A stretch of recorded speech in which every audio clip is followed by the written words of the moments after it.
मोकळ आभाळ पंढरीची वाट चालू लागली पाऊल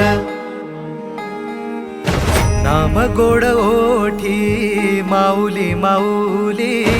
अंतरी भेटीची चाहुल मोकळ आभाळ पंढरीची वाट चालू लागली पाऊल